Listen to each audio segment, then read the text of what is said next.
Bills Mafia, what's going on? Happy Jets week. Happy Jets Friday. Today, me and my good friend Ron, we're going to talk about the Bills and the Jets coming off of this magical comeback game from Sunday. I think some of us have finally come down. I know emotionally, I think I've kind of settled in. So we're going to break down some things. We're going to talk about the Bills defense. We're going to talk about Ed Oliver. Obviously, the news came out with his injury yesterday. We're going to talk about the Bills offense, all kinds of good stuff, give you some predictions, what to watch, keys to the game, things like that. So first, Ron, how you feeling? It's been a few days. Are your emotions back to where they normally should be? And how confident are you feeling about heading into Sunday against the Jets? Yes, and honestly, a little leery of this weekend. I was telling my wife last night, we were sitting there watching the game yesterday, and when you have a game like that and the way it goes and the ends, it's almost like you don't want that feeling to go away. You don't want to. You're looking forward to the next game, but you're not. You know what I mean? You just want to keep reliving that. But we got to move forward and ready to do that and get this season keep going. Yeah, like last night, I was thinking about the Bills defense when I was watching that Packers defense, because that Packers defense is special. And we're talking about all three levels, the defensive line, the linebackers, and the secondary. They have it cooking right now. And they've made two really good offensive teams look pretty pedestrian so far. But this isn't about that. Excuse me. We're going to talk about the Bills and the Jets, because a lot of people are looking at this game, and I've seen a lot of the national media saying that this, I don't like to call things in week 2 trap games, but this could be a game where some unexpected things happen. Now, when I did my schedule prediction, unfortunately, I picked the Bills to lose to the Ravens and then go on a little bit of a win streak heading into the bye. So they flipped the script on that. Obviously, the magical comeback on Sunday. But let's talk about this Jets game. We're going to get into it. But first, I want to talk about Ed Oliver. The news broke yesterday that Ed Oliver was in a walking boot. He was also using a scooter to kind of get around. And a couple things came out from some of the beat reporters that they walked into the locker room and Ed Oliver was playing ping pong. You know, he had the walking boot on, but he was playing ping pong, and then he kind of went away so that he wasn't available to the media. So to me, this is a huge blow, because if you watch Sunday's game, one guy on defense that stood out was Ed Oliver. His effectiveness to get to the quarterback. He made some big stops on Derrick Henry. Obviously, he caused the fumble in the fourth quarter. So to me, this is kind of a big deal, and it's something that we need to keep an eye on. We need to look at that injury report today and kind of see where he lands on that. So to you, Ronnie, what does this mean with Ed Oliver, knowing how that defense played? Because we'll get into the Jets offense here in a minute, but what does this mean about Ed Oliver to you going forward for Sunday? Well, first of all, I don't know if you saw it. He has been ruled out. They just announced that. Oh, he did just – okay. Yeah. Yeah. In fact, as we were talking before the show, it popped up. So, Gotcha. I'm kind of worried about it. I'm not going to lie. Breece Hall last week, he ran for over 100 yards, I think 107, 5.6 yard average. Justin Fields, we know he can run. I think he had like 40, 50-something yards as well. So I am concerned about that aspect of it. Hopefully Josh Allen can do his thing again. We can outscore him, because we may have to have another one of those 30, 40-point kind of games. Which is crazy, because going into this season, I had zero hope for I don't want to say hope, but zero, belief that the Jets offense could be anything. But Garrett Wilson played well, 7 for, I think, 95. So from that aspect of it, with no Ed Oliver, somebody's going to have to step up on that defense, and I don't know who that's going to be based on what we've seen so far. Yeah, and a lot of reports have come out that later in the game, when TJ Sanders' number was called on the bench to go in, apparently Ed Oliver said, "No, I'm going." And he kind of big boyed him and said, "No, I'm going to go in." And so I love that. So now we're going to have to rely on Deion Walker, and we're going to have to rely on TJ Sanders, and we'll see if they're going to call somebody up from the practice squad and see what it is there. Because like you said, the Bills' run defense against the Ravens, obviously that's just a bad matchup. It was a bad matchup last year, and it was obviously, we saw the matchup that it was this past Sunday. Derrick Henry did what he wanted to. And then now you add in Breece Hall, who a lot of people sleep on Breece Hall just because he's on the Jets, right? A lot of stuff, he doesn't usually get going, because typically in games they're losing, so they have to pass a lot in the second half. But he is a back that can catch passes out of the backfield. He is very elusive. He can get through the line. And obviously you have Justin Fields. So I don't know. We talk about the run defense, and we have to talk about Greg Rousseau. We have to talk about Joey Bosa and how those guys can kind of be more impactful coming off the edge, because in the interior, we know without Ed Oliver, we're going to have to rely on the younger guys. So it's going to be interesting there. And you mentioned, you know, I think the Bills are going to be able to score on the Jets. I really do. Nothing in the secondary that the Jets do concerns me. And then talking about the Bills offense going up against the Jets defense, I saw some stats that came out about, wide receivers against man coverage. Keon Coleman and Joshua Palmer are both in the top 10 from week 1 of yards against man coverage. So what's your thoughts on that? On we could talk about Keon for a little bit too, because I want to get your take on Keon and his game. Is this kind of a one-off? Is this kind of something to look forward to? Because Keon did look like an ex receiver on Sunday. He looked like that guy that Josh in the fourth quarter was relying on to, make plays. And he did make plays. He made some really nice plays on that last drive, or the drive before the last drive and on the last drive. So what's your thoughts on Keon Coleman? And then we'll kind of break down the Jets man defense. I'm a Keon Coleman fan. I have been since they drafted him, only because from the aspect of I like to give guys 2 to 3 years before I start really, okay, this guy's got to go or there's hope. And a lot of that's because, you've been watching football as long as I have, since the 80s. Historically, it takes 2 or 3 years for these guys to really start to develop and show who they can become. We watched Josh Allen grow from 1 year, 2 to 3, and then year 3, he finally kind of broke out. So I'm I guess optimistically hopeful that Coleman can become that guy. But watching that performance in that fourth quarter from him, what was it, 7 for 95 and a touchdown, I think? Yeah. In a lot of ways, it reminded me of Gabe Davis's performance in the 13-second game. Came out of nowhere. He was the go-to guy in that fourth quarter. He could do no wrong. And then going into the next season, everybody's like, oh, Gabe Davis is going to take the next step. He's going to be this. The offense is going to be historically great, this, that, and the other. And it didn't happen. So I don't want to say that this is a one-off for sure, but I am at the same time, because of what we've seen in the past, I'm not going to sit here and say, oh, yeah, he's definitely the guy going forward. I am hopeful, like I said. He had a great camp, a great summer. He put in the work. And then speaking of the summer, too, that's one of the things that I wanted to bring up. A lot of people, with Hard Knocks, and I think me and you kind of talked about a little bit, a lot of people are like, why are they not focusing on this guy? He's got a great personality, big personality. Last year's rookie year, he was making all these great videos, and people thought it was hilarious. I really think that Coleman's heard a lot of the comments over the summer about him being a bust. And a lot of the fans were down on him. And he said, you know what? I'm going to focus. I got a job to do. I'm going to focus on that. I don't want to be a part of all the circus of the Hard Knocks. And he stayed out of it, and he just put his head down and did the work. And I think we're starting to see the fruits of that labor, and hopefully it can continue forward. Yeah, I agree. I think Keon, we all heard what he said about how he felt about his rookie season. And I feel like he kind of took some things personally, and being as young as he is, and I don't want to keep using an excuse for players that we've drafted that we haven't seen the potential yet because they're young. So I feel like he kind of took some things personal last year. The play after the injury down the stretch was non-existent in the postseason. Like you said, he is this huge personality. He is this guy with all this charisma and all this stuff. And I think a lot of us were like waiting for Hard Knocks to just see interactions between him and Tre'Davious White, because those two guys have those personalities. And I feel like you said, he just put his head down and went to work. Now, a lot of stuff was said after the videos came out of him running routes in the offseason, just the practice routes that he was running. And people were saying the guy can't get open, he can't separate. Well, no kidding. That's not what Keon does.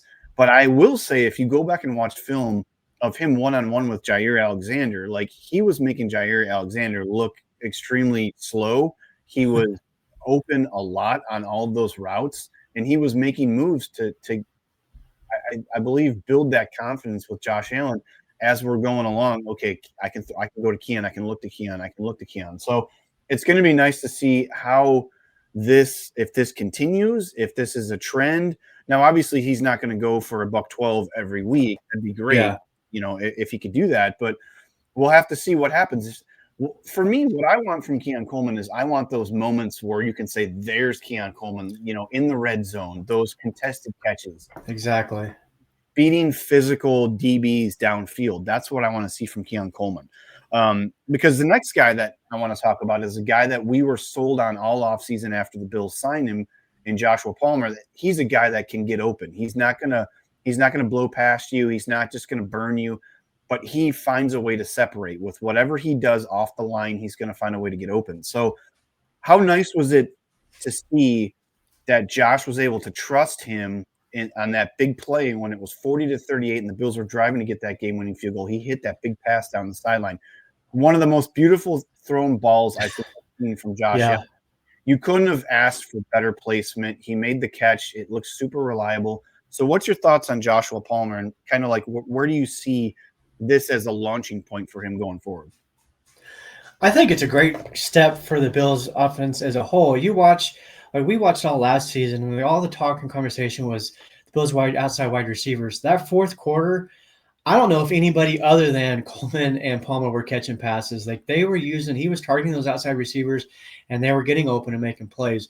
So I think going forward, it speaks volumes to what this offense could potentially become. The chemistry between Allen and Palmer will only continue to grow, as it will with Coleman. And then you sprinkle in some plays here with the other guys, with maybe Samuel if he ever actually gets on the field, and of course, help me out. Who's the other receiver we just signed this year? Elijah. Yeah, and Elijah Moore and Shakir, of course.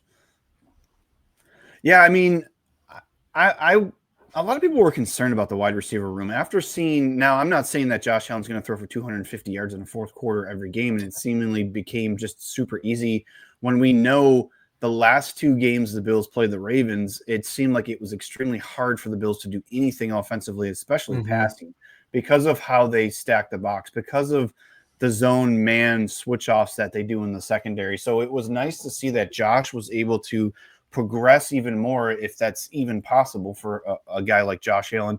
In that game, we saw even more growth from Josh in trusting the guys on the roster who I think a lot of people had questions about Keon Coleman in Joshua Palmer and things like that. And not having to rely on Khalil Shakir was nice. It was when he needed Shakir, he used him, but he wasn't trying to force things to him.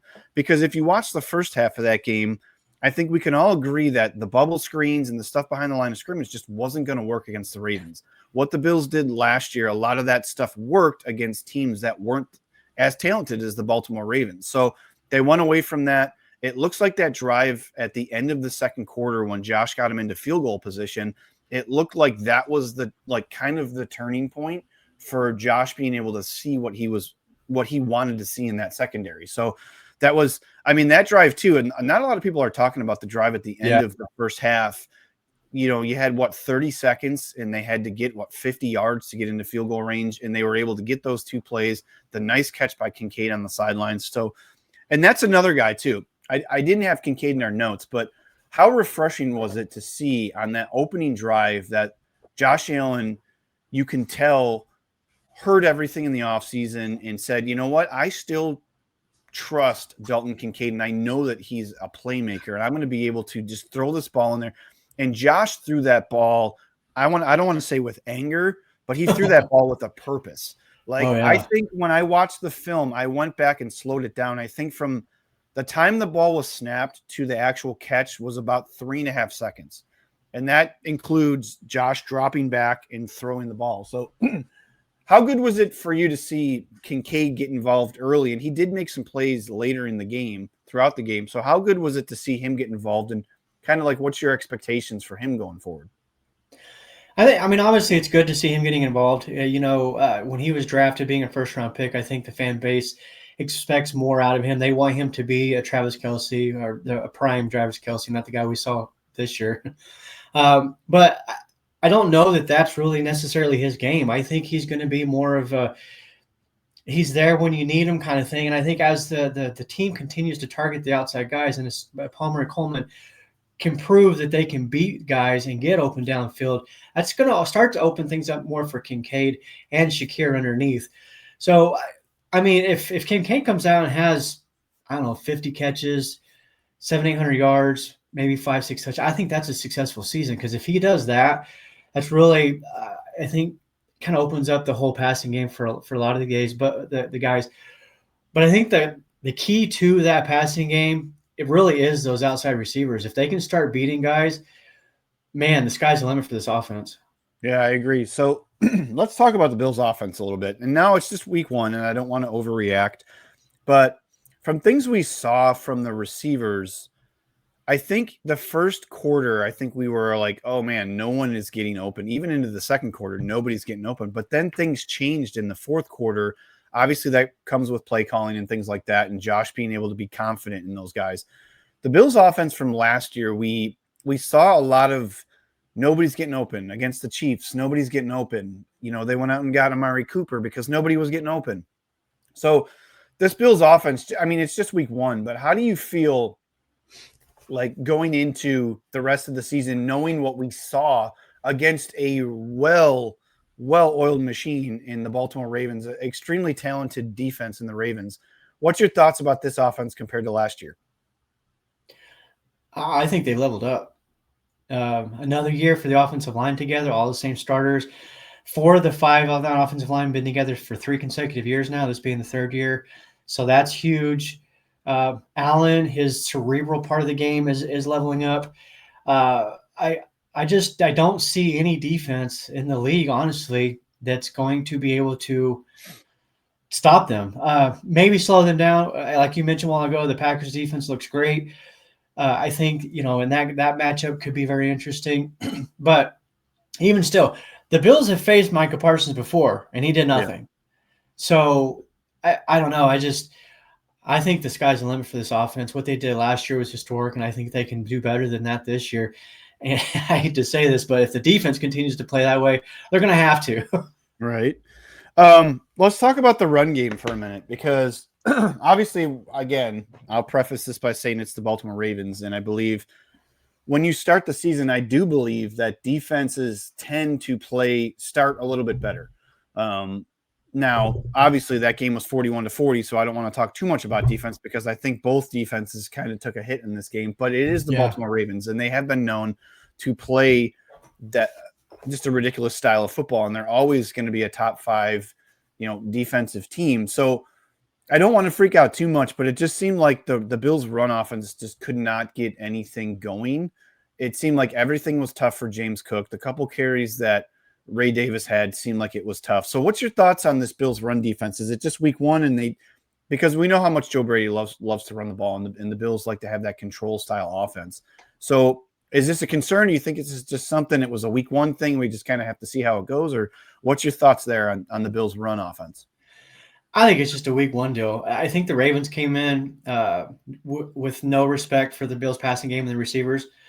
And that kind of goes back to what I was saying. If the outside receivers, Coleman and Palmer, can start to beat guys downfield, it just creates so much room for the entire offense, both in the pass game underneath and in the run game. Teams are not going to be able to stack the box against the Bills. And I think the Ravens went in this game expecting them to run and expecting that we just stop James Cook in that run game. Then they'll be fine. They're not going to beat us with the pass game. And I think the Bills show that they can be a good defense with their passing attack. And if they continue to do that, defenses are not going to be able to game plan for one or the other. It's going to create so much multiplicity with this offense.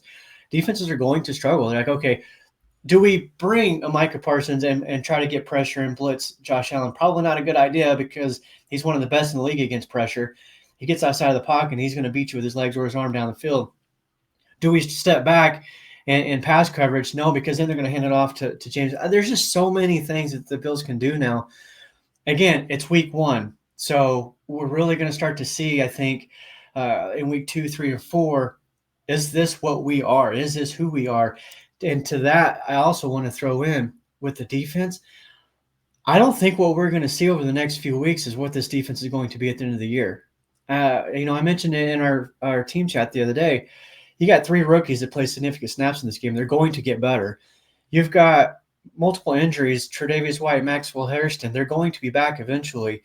The suspended guys, Hoyt and I don't know if I pronounced that right or not, and Ogunjobi, they're going to be back. This defense 2 months from now is going to be significantly different, hopefully for the better, and I do think for the better.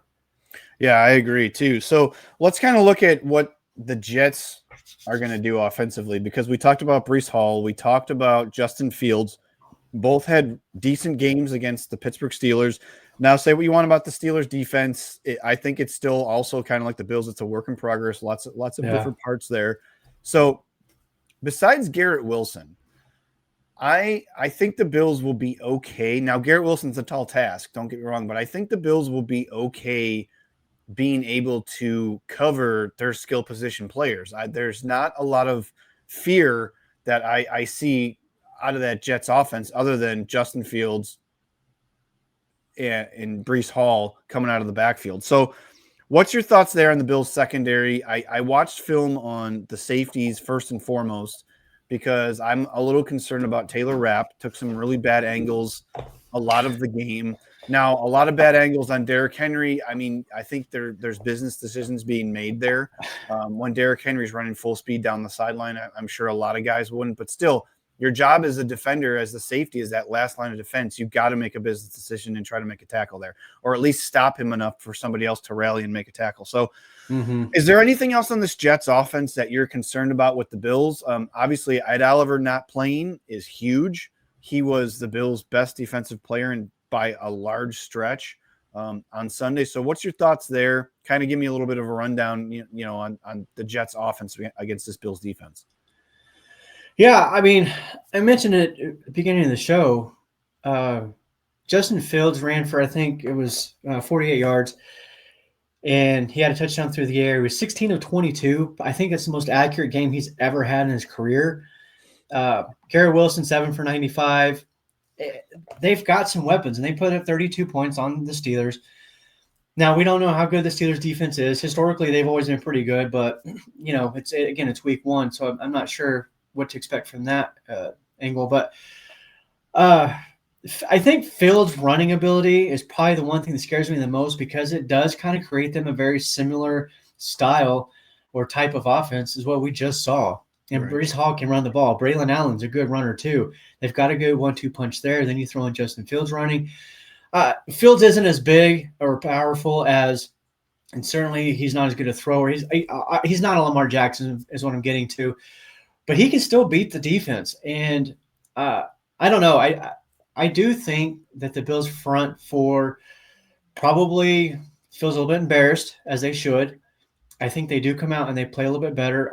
I'm hopeful for the Bills defensive tackles. I think TJ Sanders and Deion Walker, first matchup, the toughest duo in the league between Jackson and Henry, rookies. I think they're going to do better, and they're going to get better as the season progresses. And I don't want to say 𝐬𝐿 being out's a good thing because it's not. But it's going to force these two guys into the game a little bit more. And the more you can get them on the field, the more it's going to advance that learning curve. Yeah, and I think, too, a lot of people aren't talking about the Jets' offensive line has improved. I'm not going to say it's better than the Ravens, but I think it's pretty good. So, again, it's going to be a test for the Bills' defensive front. But like you said, I do feel like there's going to be a little bit of a sense of Sean McDermott got in these guys' ear all week during practice.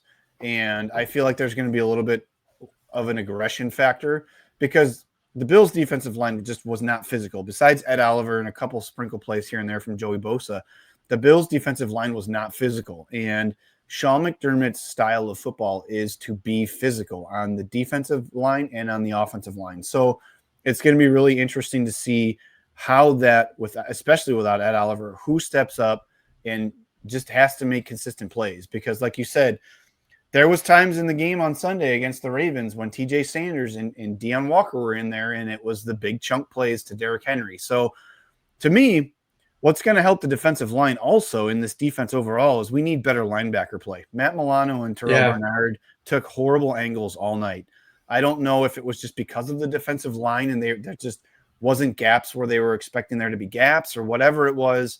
But Matt Milano and Terrell Bernard need to play a lot better Sunday.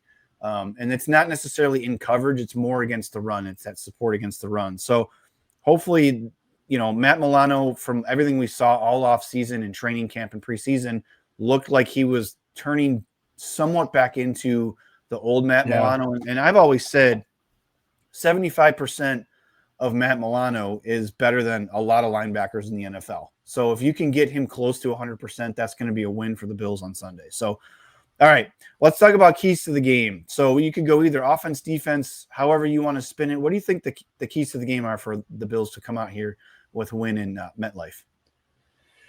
Well, even despite what I just said about Justin Fields having a really good game, I think if the Bills can shut down the Jets' run game or at least contain it, I think Breece Hall is probably going to break a couple of plays here and there.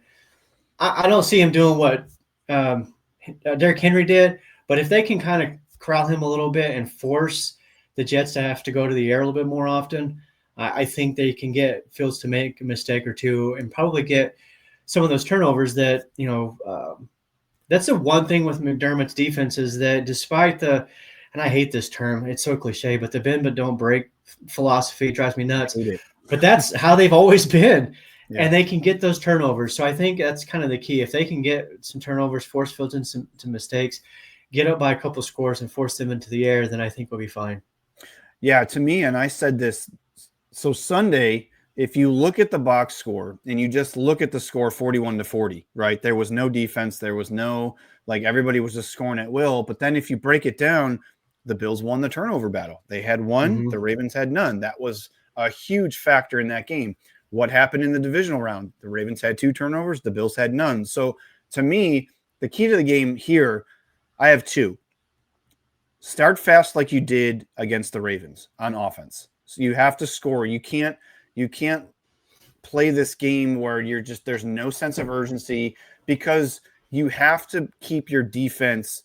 Let those guys get after the quarterback. Let those guys pin their ears back all game. And if you can get the Jets into a situation where they have to score points with you, I feel like that benefits the Bills just because 100%. Of the Bills' dynamic offense, right? So the second key to me, the Bills need to create turnovers early. It's a confidence-building thing. And we see, especially after Sunday, we saw how momentum switched in that fourth quarter. It just seemed like whatever was going on in the Ravens' offensive play calling, it seems like the Bills were getting them off the field later in that game, and it was just building confidence.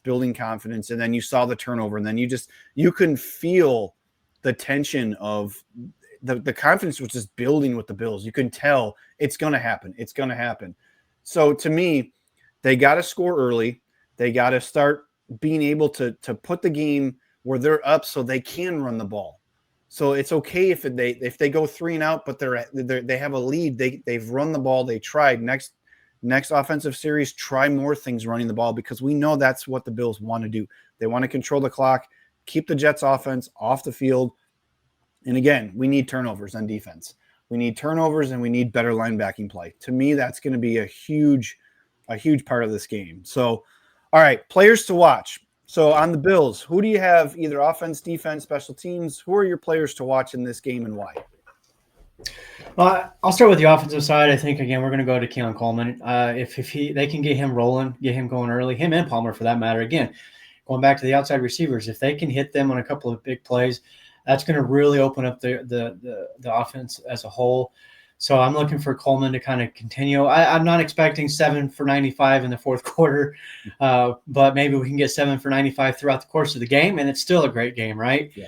So I think if you can do that, help open up the offense, that would be huge. I think the Steelers had their yards per carry was under 3. Or under 4. I think it was like 3.8, something like that. So get those outside guys going. It'll help open up James Cook for some runs up in the running game. On the defensive side, I mean, it's got to be the defensive line, right? I can't just say one guy. Somebody on that defensive front's got to step up, whether it's Bosa, Rousseau, one of the rookies, whoever, I don't care. Somebody's got to do something. So that to me, I'm just going to lump them all together as one. Yeah, to me, I have a few actually. Like I want to see more from James Cook. Now I know he had that big 52-yard catch that was huge. And if Keon would have just kind of chipped it block a little bit, he probably would have scored. But I want to see a James Cook game, 20-ish carries. I want to see some ground control. And I want to see on the defensive side, I want to see a Joey Bosa or a Greg Rousseau game. I want to see where they're just being extremely disruptive because I feel like we're going to need it. We're going to need to help those tackles because, to be honest with you, I'm concerned about Ed Oliver not playing. Daquan Jones did not look great at all. And TJ Sanders, if he's going to be playing the 3 tech in replace of of Ed Oliver, we may be in for a long game against the run. So hopefully, like you said, they get some reps, they get better. Hopefully they've had a really good week of practice. They've watched all the film. And ultimately, like I've said it now 4 times, I want to see better linebacking play. We need it. We just need to have those guys Terrell Bernard, who's been a captain now for 2 years in a row. We know who Matt Milano is. It helps the secondary a ton when the linebackers play really well. So to me, that's what needs to happen. Those are my players of the game.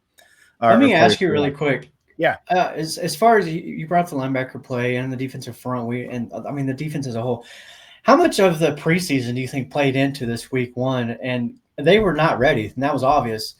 Do you think that maybe if they had played a little bit more in the preseason, because I saw a lot of teams play their starters quite a bit, a lot more than the Bills did, and I just wonder if that maybe played into a little bit. I think as a unit, yes. I think individually, some players no. Like obviously, Josh Allen didn't play, but Josh Allen is Josh Allen. James Cook didn't play a ton in the preseason, if at all. So I think as a unit, yes. I think it mattered that they didn't. I think, and not in a positive way, because if you have all these new draft picks and you have all these young players and you have the free agents you brought in, I think getting those guys accustomed to playing on the field together, just even if it's for a drive or two, would help with just kind of going back to watch film for each other to say, hey, this is what I would have rather you did here, or I think this is where you need to be here. Because you got to remember too, we had, Michael Hoyt was playing a lot in preseason, and then now he's gone. Like he's just not there against the run. And I think that's going to be the spark in week 8 once he comes back against this. I think he's going to be huge. Yeah, I think he's going to be a huge, and I'm not saying Larry Ogunjobi is going to be huge, but he's playing back in a 4-3 system where he was playing in a 3-4 in Pittsburgh. And I think he's going to be more accustomed to helping that rotation, those younger guys. And I think that anytime you can get snaps is good. Now, obviously, we don't want to start the season with anybody getting dinged up in a meaningless preseason game when we're trying to just evaluate depth on the roster, right? That's basically what preseason is. We're evaluating the depth positions. So I think yes and no. Like I think you don't need certain guys to play, but I think as a unit, either offensive line, defensive line, things like that, because we saw Cole Bishop played a good bit in preseason. So I think it matters that the scheme and the structure of that unit was not able to play, other than the young guys. The young guys played a good bit, but not having Bosa and Rousseau out there next to Daquan Jones and Ed Oliver for a couple series, that's all some parts that probably should be aligned a little bit more. So especially so many new faces on that defensive side. Oh, there was such a massive turnover. And you got to think too, with Brandon Beane emphasizing since free agency started and then the draft, him out there saying we had to get better on defense. We did that. Well, I think that we're still in question there. Obviously it's week 1 and I don't want to overreact because I've said all along for 4 months, I said, we're going to take lumps on defense. We just are, because there's so many variables going into what that unit is constructed of, right? You got Matt Milano coming back from an injury. Maxwell Hairston's now out for who knows how long. Tre'Davious White's coming back. He's your basically backup corner. Then you had to insert Dorian Strong. We still don't know what Cole Bishop is. You have all the new defensive tackles. You got Joey Bosa, all this stuff with the suspension. So it's going to take time. This defensive unit that we saw Sunday is not the defensive unit that we're going to see in late December, January, and hopefully in February. I feel like they're going to start building and getting wins, a little bit of wins on that defensive side here and there, and it's going to start to add up. Now, I say that, and we can't have another game against the Jets on Sunday like we had against the Ravens. This team needs to come out with some energy. This team needs to have some alphas out there that say, look, this shit was bad. We need to be better. However we can all win our matchups, we have to do that, and we have to be here for each other. Because if they can't do that, they're going to get run all over by Breece Hall and Justin Fields. Because if the Jets just want to run the ball 40 times and it equals a win, 10-7 or whatever, that's what they'll do. I'm not saying that they're going to win 10-7 because the Bills offense will score more than 7 points. But if they can keep Josh Allen off the field, you got to think that's the game plan. They saw what happened in the fourth quarter. and they're just going to try to run the ball. They have to, because I don't think they have the offense to outscore the Bills offense. So they're going to play control the clock, keep them off the field, 12, 15 play drives, all these little paper cuts here and there. So it's going to be really interesting to see how the Bills defense responds. So, all right, let's do score predictions, and you can kind of give me a small brief summary of how you landed on your score prediction. Okay. Yeah, every time every time I do a score prediction, and if I predict a blowout, it tends to like never work out that way. But that's okay. I think this game is going to be closer than we probably want it to be. I'm not saying that it's going to be another situation like last week. I think it's one of those where the Bills, we get ahead and we stay ahead for the majority of the game. But I do think the Jets are going to be able to keep it close. I don't know what to expect from the running game because the Jets do have a pretty decent run defense. Not saying that the Steelers' running game is all that, but again, like I mentioned a while ago, under 4 yards per carry average against the Jets. So I think we're going to have to get a little bit more out of Allen again, and he could have probably another 300-yard game. But I'm going around the circles, I know. I'm going to go with the Bills, of course. I do think Allen's going to light it up, but I'll say 31-24. Bills. Yeah, that's close to my score. I'm going to say 34-24 Bills, and I feel like this is an uncomfortable game for a little while. And then we have been accustomed to these uncomfortable games under the Sean McDermott tenure only because a lot of people criticize Sean McDermott for his in-game management. A lot of people criticize him about when he shouldn't punt, when he shouldn't challenge, what's he doing on 3rd and 4th down. Like we question a lot of in-game stuff with Sean McDermott, but one thing is for certain. He is a halftime adjustment master. He will make the proper adjustments, whether it be defensively or getting into the offensive coordinator's ear, what have you. Now, I understand he has Josh Allen and he has a unicorn that can say, go put the cape on. But I feel like defensively, we've seen time and time again that it looks like it's different. It just like he's watched the first half and he's realized, okay, that's not working. What do I need to do to make it work? Where do I need to put these guys in position to be successful? So I feel like this may be a game where it's a little bit uncomfortable, maybe in the first half, but then I feel like the Bills just have too many weapons on offense, and I feel like they're just too dynamic of a team, and they are better than the Jets. I mean, I understand it was just week 1, but the Bills are a better team on paper, and I believe on the field the Bills are going to be a better team. So I have them winning 34-24. Like you said, I have Josh going anywhere between 250 and 300, probably get another touchdown on the ground. And I just think this is a Bills win. And hopefully we just get out of this game healthy because then we got to play, on Thursday against the Dolphins. So it's a short week. So hopefully they don't get too beat up from this game. I want to just add really quick. You mentioned Sean McDermott and his second half adjustments and everything. But one of the other things that I noticed, I feel like 3 or 4 years ago, that drive at the end of the first half, he doesn't do that. I think 3 or 4 years ago, he kneels it down and says, you know what? We're getting our butts kicked. Let's just get into the locker room. Let's make some adjustments. That, to me, was almost like a moment where I'm like, that's not Sean McDermott. Like, this guy, okay, he's like, we've got 26 seconds. We're going to go get some points. And I hope he continues with that mentality and that aggressiveness. I would almost like to see the Bills come out in a hurry up right off the bat. Like, I think it'd be kind of cool. I think they could really put some defenses on edge if they did that. But I'm not saying let's go back to the K-gun era. But every now and then, I'd like to see it early in the game. I agree with you, too. I feel like Sean McDermott's ability to have a sense of urgency has changed.